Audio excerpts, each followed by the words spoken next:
Hello, everyone. Welcome back to the Fighter's Heart podcast. We're here today with MaKenzie. How you doing, MaKenzie? Good. Good. So I think this is like our 30th episode, something like that. So, we're happy to have you. We get right into it right away. So, if you want to just give us a little of your background and then how you think you've exemplified a fighter's heart. Yeah, so I am from a small town in Minnesota. I grew up actually racing motocross was my main sport that I did until I was about 13 years old.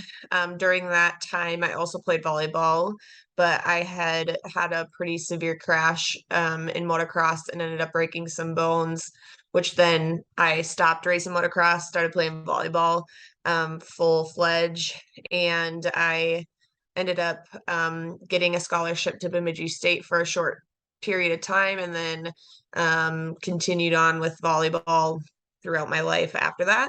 Um, I also am a certified veterinary technician in the ICU and ER. I'm a real estate agent.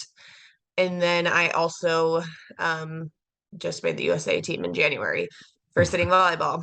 So I'm very close with my mom. She's like one of my best friends. I'm also close with my dad. I have a sister and a brother. I'm obsessed with animals, so I have a lot of those. And I've been with my boyfriend for over 4 years now, and we live in Red Wing now. So it's a very condensed background on me, That's quick.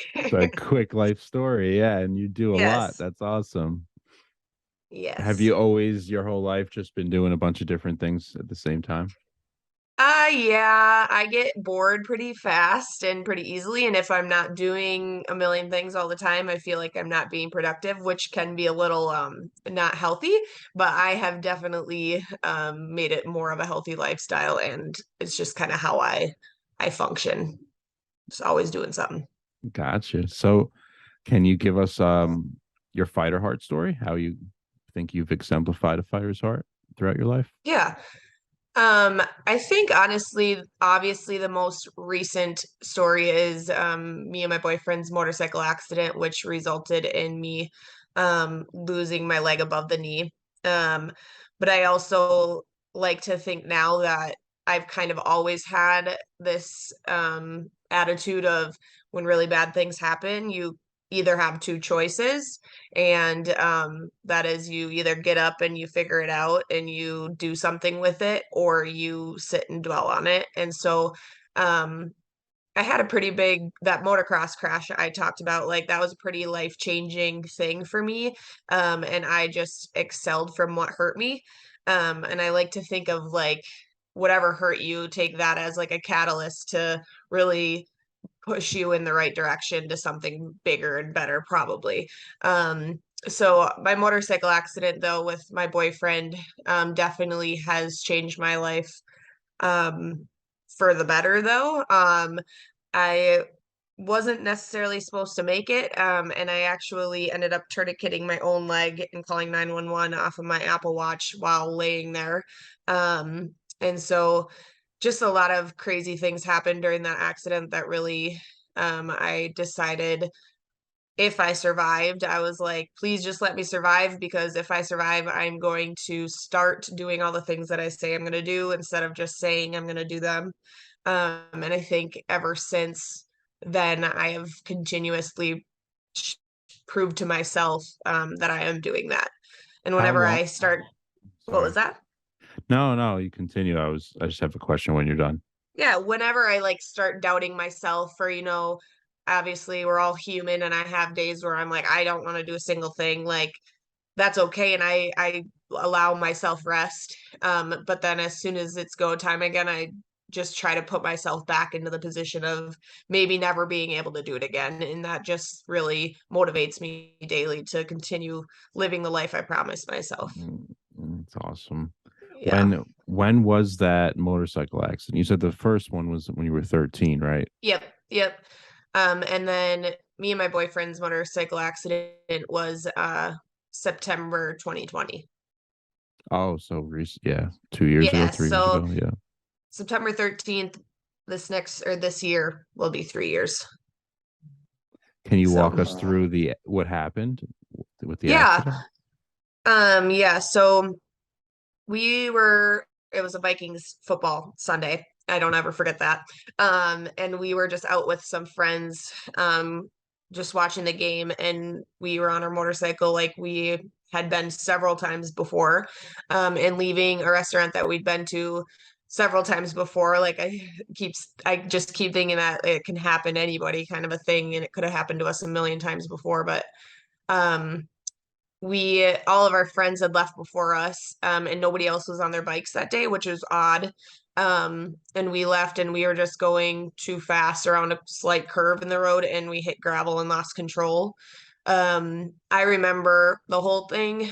My boyfriend, he uh doesn't really remember much. Obviously, a lot of guilt was like something he dealt with, so a lot of it I think he blocks out, which we all handle it differently. And I just remember like flying over him and landing, and I was just kind of laying there and realized my leg was pretty bad. Did you see it coming, like, or was it just not like enough time to react? Could you like Yeah, brace no, yourself? yeah, no, it was like I don't even think I had time to blink and I was already laying in the ditch kind of a thing. It was just such a fast thing that happened that there was no way we could have ever like saved it, you know?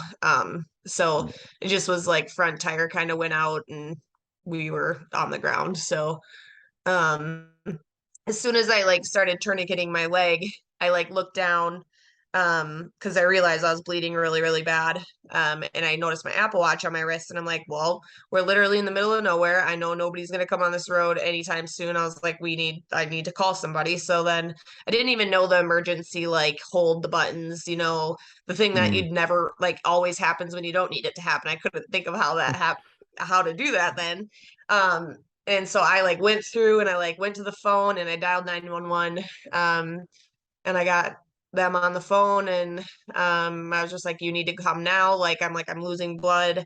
And I have my medical background with animals and such. So I know the symptoms of losing blood. I getting super sleepy, starting to hallucinate, and all those things were happening to me. And I was like, okay, this is getting really bad. And I think one of the things I always remember is like when we're in high school and stuff, I remember with mock crashes, they're like, it takes a really long time or like way longer than you think for like ambulances to get there. So like it's serious. But the Red Wing Fire Department, like they got there so fast. I literally was like, that had to have been like 3 minutes, maybe. Like in my head, thinking, I'm like, wow, those teachers lied to me my whole life. They'll Mhm. get here a lot faster. But um they got there extremely fast. I think it's like 3 minutes. They actually have it recorded. And they didn't even see me right away because I was down in the ditch, but they saw Devin, my boyfriend, on the road. And just from his injuries, they called for a helicopter right away. Um, and then they found me down in the ditch. And as soon as I heard the sirens like coming, I don't remember anything. And so I actually had met with the firefighter, the first responder that got there, and he told me everything that happened after that and just how they had to like readjust my leg, and how I screamed, but also I kept just looking at him and telling him like I need blood, and he kept saying I know. And so we were both transported by ambulance to the Red Wing Hospital, Mayo. I received a unit of blood there really fast because that was my imminent like threat, was losing my life to no blood. Um, and so I got blood there, and then I was immediately helicoptered out to Rochester, Minnesota, to Mayo St. Mary's, where I underwent an 8-hour surgery, the first surgery I had. Um, and my boyfriend also was helicoptered and went into surgery immediately as well. How And then much of I, this? How much of this were you conscious for? Like, do you remember this, or is this like what they told you? so I was conscious the whole time. I don't remember anything after hearing the sirens until I was still intubated. And I think like just a lot of like I think it was like my best friend walking in is one of the first things I remember. I'm not totally sure what the first thing is, but I do remember being intubated and how absolutely horrible that was. Um And that had been like like 2-ish days or 3 days later after I'd actually been gotten into the hospital, I think. But I'm not totally sure. All I know is I like when I kind of came to and I was intubated and my friend came in, I obviously couldn't speak, so I had my tube in my mouth or whatever, breathing for me. And I like tried to type on the thing because they gave me like a sheet of paper with the alphabet on it. And I went work, like I spelled out work, like question mark, because I was supposed to be to work on Monday. And I'm Oh like, my God. bro. You're worried about And work. yeah, I was worried about work. I was like, those animals need me at the hospital. Like, crap, what is my boss gonna say? Um, and she just shook her head and like whatever. But uh yeah, so I ended up being in the hospital for, and this is like mid-COVID as well. So it Yeah. absolutely sucked because like my friend was only able to come in because she's a nurse at Rochester Mayo. And so she snuck in and got to see me. And then um we could only have one visitor the whole entire time. Um and so Devin and I, like, we were in the same exact hospital going through like some of the same exact things, and we only got to see each other maybe twice. And that was just with very nice nurses that snuck him into my room so that he could see me and I could see him. um How and was then he? How was he after yeah his he, injuries? yeah, he had a very large laceration to his right thigh, where he ended up losing a lot of his quadricep muscle there. And obviously both of us were at very high risk for infection. So he had a multiple washout surgeries just to ensure that they got everything out. And he had like wound vac placed on there. He also had some other like bumps and bruises.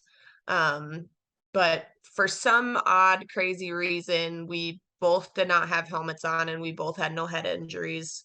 Nobody can really explain that still to this day, why or how that even happened. I like to say that's probably a God thing or whatever you believe in, but um, so after like a week and a half or 2 weeks, then I had had multiple surgeries. I'm not even quite sure how many surgeries, and I had like eight, a large amount of blood given to me in my first surgery. It was like I want to say 15 units of blood maybe in my first surgery. So like when you donate, it's 1 unit usually. So like 15 people, saved me in my first surgery, and then I had multiple after that.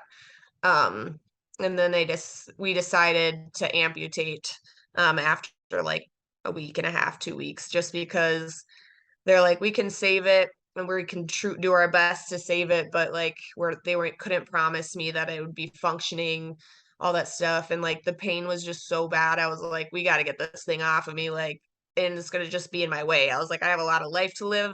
Like I knew after this, I was like, I'm gonna do everything, like everything I possibly can do. So like if this is gonna be in my way, I know that there's prosthetics. I know that people are like good at making them. So like let's get this thing off and get on the road. I got stuff to do. So Wow.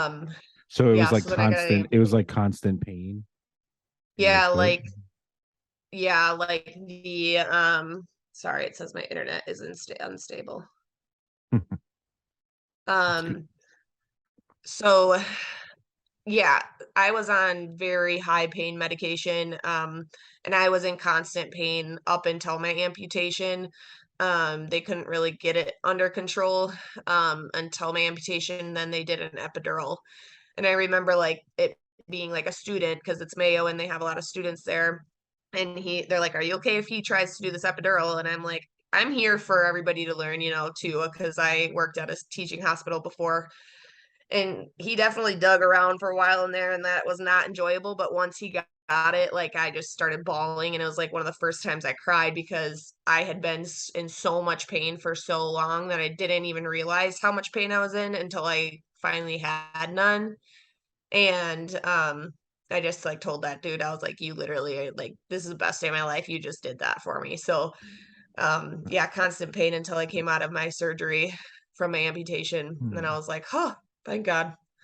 When you woke up, did you like try to wiggle your toes or anything? Or like what was it like? Um, it felt like my calf was wrapped up and around, and I was getting a constant calf stretch. And I like was like, what in the world? Like I felt like I had a Charlie horse. And they're like, well, we did like lay your calf muscle up and around your stump and like neuromuscular like things were my brain was telling me that my calf was yes stretched up.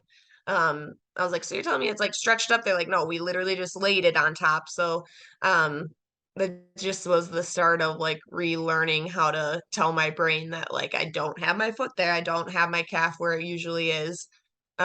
So that those types of sensations like were definitely something right away that I had to learn how to manage and handle, kind of like it's part of like phantom pains, phantom sensations. Those started right away. And I still get them to this day, like talking about it now. I feel like it feels like my foot like is burning, but I'm just so used to it now that I can handle it and manage it. So Oh, a phantom pain, like it feels as if you didn't get it yeah. amputated. Oh wow. Yep. Yeah. So it's pretty crazy how that works, but your brain is just wired specific way. So Yeah, I guess it'll take a few years to get that fully yeah. rewired. Yeah, we'll see. I think I'll probably have it the rest of my life. It's just a matter of like zoning it out.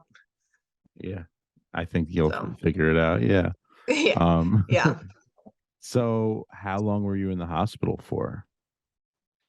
I think it was about 3 weeks total. And then I had ended up getting infections and having to go back in and have more surgeries after being released home. And then I've had several revision surgeries within the last 3 years. Just because there was so much trauma to my leg. We had to revise a lot of things after like swelling went down, and all that stuff. So this is like the first year I think I've gone without a surgery. So the first 2 years were like constant. As soon as I was like getting better, I was having another surgery kind of a thing. Um, So you but haven't been able to fully rehab back. yeah, I mean, this last year I have. But prior to that, I was never able to, like see my full potential. And I think I'll forever be reaching limits that I never thought I could, just because of my mentality now. But definitely this last year, I've finally been able to like really push myself and see what I can do as an amputee and all that stuff. So What what does your day to day look like? Like your daily routine? yeah. It most definitely depends on what job I have going on that Yeah, day, true. because I have multiple. Um, but let's just say like I'm working at the hospital. I'll get up at 5 a.m. And then I go to the hospital and I work in the ICU and ER, help animals and do all of that for 8 hours. But usually it's more because we always end up staying late because you just don't get out on time when you're doing that. And then I live an hour away from the hospital, so I drive an hour. And then I'm actually training right now on top of sitting volleyball, training to climb Mount Cayambe in Ecuador at the end of September. So I've been walking as much as I possibly can, up in like any type of uphill, downhill, just because in Minnesota we don't really have any elevation by any means. So mountains aren't really around there. So I just end up walking to and from the gym, which is downhill from my house and uphill back, which is about 2, 3 miles. And then I lift every day, 5 days a week, sometimes 6 days a week. And then I train sitting volleyball at home as much as I possibly can with what I have there because it's not very well known where I come from, and you can't really just have a million disabled people all in one spot wanting to play sitting volleyball. So my boyfriend and my friends help me out with that, and we just adapt to how I train for that at home. Um, and then I just go home, chill out, read, and go to bed and do it all over to the next day, maybe. Or if it's like a day off from the hospital, I'm a real estate agent, so I would be showing houses, doing paperwork, all that stuff. And Oh, so then you when I don't, come, yeah, so you don't really do much. You yeah, just, no, I don't do yeah, anything. you No. just hang out at And home. then when I come down to volleyball, we're finally in Oklahoma, where like our main hub is for training. Um, we're just doing our training camp with our team this weekend. So this is kind of my vacation, honestly, being down here. A nice So Oklahoma getaway. Yeah, if you could call it that. It's not that great, but here we are. Hey, I never been. It's all I right. wanted it. I'm curious how what it was like learning how to walk with a prosthetic. Was it Yeah, was it like I'm sure it wasn't extremely easy. difficult. Yeah. So difficult. Plus you kept Um, having surgery, so like you didn't yes. really get to have a fair, you Yeah. know. Yeah. As soon as I'd start getting comfortable in my socket and start feeling like maybe I could get the walking thing down, I was having another surgery. So, it just made me better at coming back, I guess. So, it definitely is a crazy process of trust, I think, is the main thing I've learned is really trusting yourself and your learning capabilities and your listening capabilities of what your prosthetist is telling you. I did end up going into 1 week intense daily therapy at Mayo Clinic with one of their therapists there that is like trained to like teach amputees how to walk in their prosthesis. And so I would go there 2 hours a day and do intense training for a week straight in my prosthetic, just learning the ins and outs of like how to take a step and activate my knee to go forward. And then like learning how to go upstairs, downstairs, all that good stuff. So um it's just very, very time consuming to start, and the patience you need to be able to learn is something that I never thought I'd have because patience is not necessarily my biggest quality. So it definitely tested my patience, and it still does every day because your stump or your residual limb like is constantly fluctuating just as the rest of your body is. So like if it's hot out, it expands and swells. And if it's hot out, you're also sweating. So then you worry like and deal with your legs slipping. And then when it's really cold, it gets small and then it's loose. And just a ton of things you learn. And like if you eat fries the night before that are super salty, you're not going to fit necessarily the best in your prosthetic the next day because you're Whoa. retaining water. Yes. Yeah, What? so it's just the little tiny things you never really think about, you know, that now I gotta actually be cautious of because it'll affect my training, affect my daily life if I'm not taking care of myself, weight gain, weight loss, all that stuff. So, but thankfully I have a very great prosthetist that I have on speed dial, and he think loves to hear from me all the time, not always, but I like to think that. So they definitely are lifesavers for sure, being Have you able to gone help through a me with bunch of everything. different ones, I guess? You go through like how does it work? You go through different sizes, I guess. Yeah.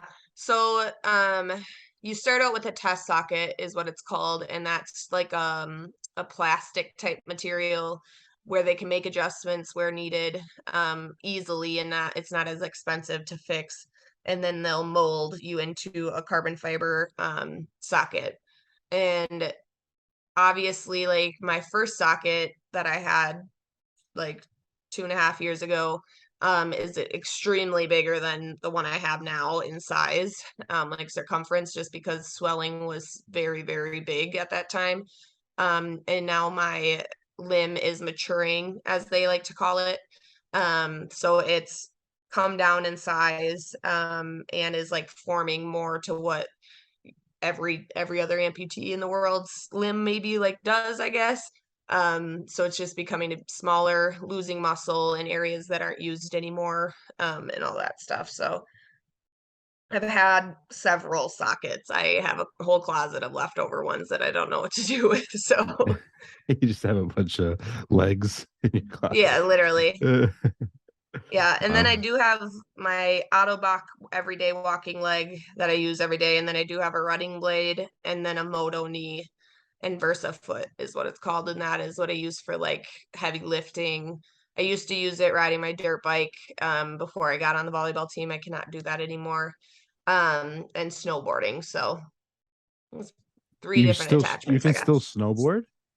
No, Oh, I mean, I could with my Moto knee and my Versa foot with my prosthetic, but technically, since I'm on the volleyball team, it's written in our contract we can't. oh, That's oh, why I okay. say that. I most definitely can do it. I just I'm not supposed to do it now Yeah. that I'm on the team. I mean, I could barely snowboard with two legs, so good Yeah. props to you. Yeah. Um, all right, well, so what is the future plans? I mean, you have so much going on right now. Is it just like go with the flow, keep doing what you're doing? You feel like you like the direction you're going in? Yeah, I mean, I just plan to continue on sharing my story, I think is one of my biggest things. And my biggest thing also is like inspiring through action and not just, talking about my story and all that stuff. I want to go do things to show people that you are able to do things after horrible things happen in your life. So I am training and hoping to get to Paris 2024 with the USA volleyball team. So I want to get on that roster. That's one of my most like more recent goals. And then well, more recent than that is I'm going to go try to summit Mount Cayambe at 19,000 feet in or at the end of September. And then after Paris 2024, I plan to like start a family, figure that out with Devin, and just continue on training volleyball. I don't plan on quitting that anytime soon. And just hopefully being able to speak to more crowds and more people about, getting through really bad times and showing them that you can still have a decent life, if not better life. So, Yeah, you're definitely inspiring. Definitely doing it right. yeah, It's awesome. yeah. So Thank September you. you said, so it's right around the block. It's like you're training, I guess. Yes. Yes, I've been just walking as much as I possibly can. We go to Alaska on a real life vacation in a couple weeks. I plan to climb a mountain there for a little bit of training with elevation. And then, yeah, we'll see how that goes. But it's with Range of Motion Project, and then people can go to my fundraising website. And it kind of explains everything on there too. Can you give us the website right now, and then we'll put it in the link as well. Yeah, it is just Romp Global, I believe. Um, I don't know for sure. It's off of Classy. Okay. I'll have to get it to you because I can't say it off the top of my head. But I believe if people just type in ROMP, ROMP, and then put MaKenzie Franklin in, it should pop up on Google and go to my page. All right, we'll have it in the link too. We'll get it after this. All right. I mean, so best of luck with that. How do you qualify for the roster, by the way? Is there like Okay. qualifiers to get on the Olympic roster? Sorry, you kind of are frozen. Oh, can you hear me? You're not frozen for me. Okay, now I just, something about the roster. Yeah, I was saying, how do you qualify for the Olympic roster? Is there qualifiers or something coming up? So we actually qualified as a team in May in Canada. We won that, so we have our bid to Paris already as a team. And then we have, I believe, 18 on our roster, and we can only take as a team 12 people. So we're just continuously as athletes on the team trying to be our best playing selves, and our coach decides I want to say like 4 months prior before the games who gets to go and who doesn't. So Yeah. So you're on a team, but you're also kind of competing against each other for these 12 always spots. Yeah. correct. Very good. Healthy competition. Yes. All right, cool. So how can people follow you? Do you have some social media that we can check out? Yeah.